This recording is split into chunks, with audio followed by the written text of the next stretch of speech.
Welcome back, everybody.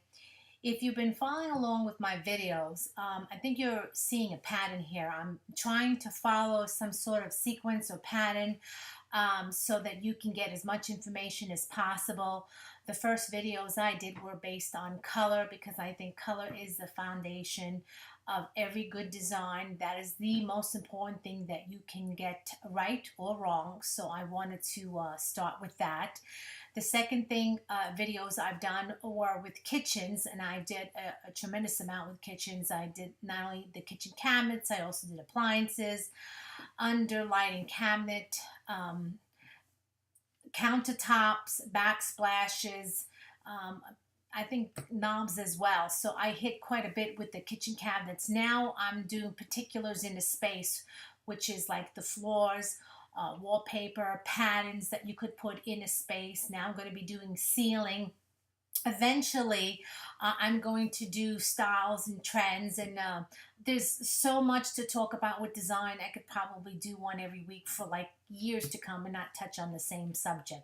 So I hope that you stay tuned, and I hope that you learn a lot from these videos. And if you have any questions that you need answered, please reach out to me. I am here for you. I'd like to think that I can help you with any issues that you may have, and that I'm easy enough to reach out to, so please feel free to do so. Today we are going to talk about, like I said, we're going to talk about ceilings. They are usually overlooked because they're usually already done, the ceilings. But if you have an opportunity to maybe change out your ceiling, so if you're having a new built, or maybe you're redoing your room, don't forget about the ceilings. They add a tremendous amount of design appeal to that space. So don't forget about the ceilings. I think you can have a lot of fun with them. So the first thing we're going to talk about is, let me put that right here. Okay, it's called exposed ceilings. As you can see right here, okay, they expose that particular beam.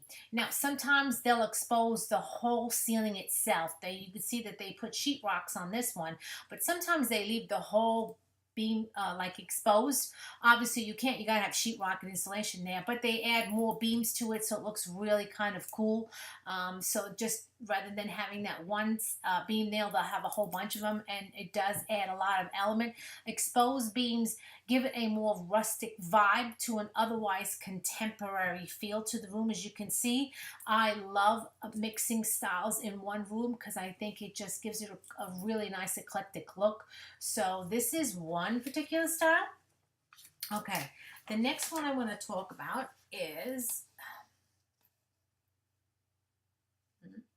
okay, is tray ceiling. So you can see right here, okay, it almost looks like a tray up on the ceiling, right?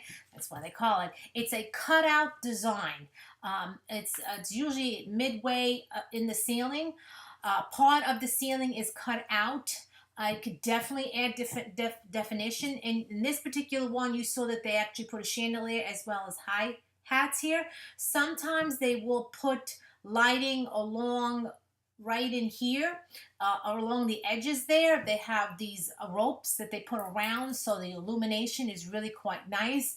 It does add a really nice, elegant feel to any space. You could see this not only in bedrooms, you'll see this in living rooms, in dining rooms. You might even see it in kitchens. So this is one ceiling that you can put in just about any room. Okay, so that's the tray ceiling. Oh, sorry about that. Okay. The next one I want to talk about, and it's called many different variations, okay? Vaulted ceiling. Sometimes, actually, believe it or not, I didn't know this, called shed ceiling. You learn something new. Vaulted ceilings are sloped ceilings. You see how that is sloped? Oh, see right there? And that happens to have also exposed beams, so it's kind of 2 for 1. But it's really nice. It usually will follow the line of the roof. So obviously in this case, the roof is just vaulted. So that's why it's a vaulted. In this one, a little bit different. This one is a cathedral. I think most people are aware of this, right? So it's a cathedral. Make sure you see that. Okay, so again, following the lines of the roof. gives it a very nice high space. In this particular, they put ceiling fan. I have to tell you, I'm not a big proponent of ceiling fan. I think it would have been nice if you put that exposed beam and then hung a chandelier from that. How cool would that have been? Or even if you put the exposed beam along the lines itself. So you could definitely intermingle different parts of the ceilings together. So this is a really nice look. But obviously, this is something that has to be already in the room per se. So if you're having new construction, you can definitely put that in. If you already have an existing room, in order to do that, you'd have to blow out the roof. And let's face it, most people are not going to incur that kind of cost because it is expensive. So this may not be for everyone, available to everyone, I should say. Now, what you can do for every room, now this is my particular favorite. Let me see if I got this right. Yeah, okay. This is what they call coffered ceiling. I just love it. It's a repeat sunken squares or rectangle. It can be squares, they can be rectangle. As you can see, this adds a tremendous amount of class. It's usually done in all white, although I have seen it in color. Now, in this case, you could see that the ceiling is white, but the walls are blue. So if you're going to keep the ceiling white, then you can put any color you want on the walls. But if you're going to put color in the coffered ceiling, let's say, actually my brother-in-law did his, he did it more like a rustic red, almost like a terracotta color, then you have to keep the walls kind of white, because otherwise it's just too overwhelming with color. So if you're going to put color up in the ceiling like this, you want to keep the walls pretty neutral. But it is a beautiful look. It is not a cheap look because you're using wood, a lot of labor-intensive angles and cuts, and then like anything else, if you talk to contractors when they add moldings or trim or anything to do with trim, is always costly because it's a lot of work, it's a lot of angles, and they really know what they need. They really need to know what they're doing. So it's a beautiful look, but it is not an inexpensive look. But if you have it in the budget, I would say go for it because it's going to add a lot of value to your home. The next one I want to talk to, and this is something you don't normally see, but you'll understand what I'm talking about when I put it in. Okay, this is what they call a dome ceiling. It mimics a circular dome, right? Where do you see this? Usually in $1 million homes, because you definitely have to have the space for that. It is opulence. It is gorgeous. Look at this. I mean, you walk into that room and it just screams style, decor. It's beautiful. But again, you definitely need the space for that. Not your average home is going to have that because it's very expensive. You gotta curve out the ceilings and plaster it, so you have to have really good tradespeople, craftspeople to do that kind of work. But if it's in the budget and you're doing $1 million or plus home, why not go for it? Sky's the limit, I always say. Time and money is always the issue. The next one I want to talk about, and this is not what you're normally going to see in homes, okay? This is what they call a suspend ceiling, because the ceiling is built below the existing ceiling, usually because they want to hide some pipes. This is usually done in commercial buildings. There are acoustic tiles, so behind the acoustic tiles is usually some sort of pipes that they're hiding. So this is not something you're normally going to see in residential. This is something that you're normally going to see in commercial buildings. So, but I wanted you to know what this one is. This one is kind of an interesting one. I like this one too. This is what they call a cove ceiling.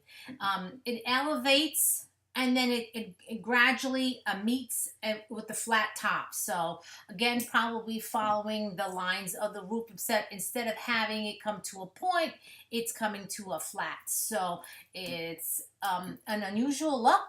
Again, if you have the space, if you have new construction and it's something you want to do, this is a great look. It might be easier to hang chandeliers because it's not a point.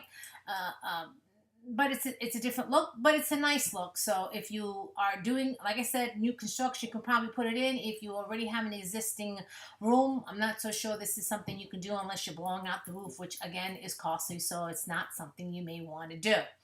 Okay, the next one I want to talk about, and this is my personal favorite because it's definitely doable. Okay, look at that. Isn't that absolutely gorgeous? This is what they call a barrel vaulted ceiling. Okay, it has an upward arch. The entire length of the room, like a barrel, like if you cut a barrel in half and it was the inside. So I think this is absolutely gorgeous. I definitely think this is doable in any space, in any room. I mean, look at that. That is just, that's gorgeous. Who wouldn't want that in their room? Um, Pretty sure it can be done in just about any regular room. I would believe you would talk to your contractor because I'm thinking as he's coming down, it is probably going to be a little lower on the sides. But again, most rooms have 8-foot ceilings, so if you're losing a little bit, it's not going to be that much of a problem. But again, I'm assuming with this, you're going to have to frame it out to talking about cost and labor. So it's probably something that's not cheap. And if you're going to do that, you're going to want the real wood. So again, that adds to the cost. But if you're going to do something, do it right, I would say. So these are some of the ceilings that are out there. Besides putting wallpaper up on the ceilings and tin, like I had talked about before, um, the tin ceilings that you can do as well. There's so much you can do with ceilings, and a lot of people tend to overlook ceiling. They paint it white and call it a day. Even if you don't add any of these things that I just talked about, there's nothing wrong with painting your ceiling a different color. Don't be afraid to do that. You know, sometimes you can just, if you have chandelier, you can get one of those you can square around the light fixture and give it some sort of architectural appeal. Just think outside the box, I always say. Don't just leave it white and call it a day. I mean, there's nothing wrong with that. I happen to have it in my house as well, but I do love that I do love the wallpaper on the ceiling, so that is something that I'm probably going to do somewhere along the line. So that is it for now. It's a very short video on ceilings. Stay tuned for next week when I'll figure out what I want to talk. Again, please share any issues that you might have, any design issues that you need, that you're challenged with, and you would love to hash it out with me, just to get an idea of what you should or shouldn't do. I would love to hear from you. Any comments, please post it below. If you enjoyed my videos, I would love it if you share it. That's it for now. So until next time, everyone, have a great day. Talk soon. Bye.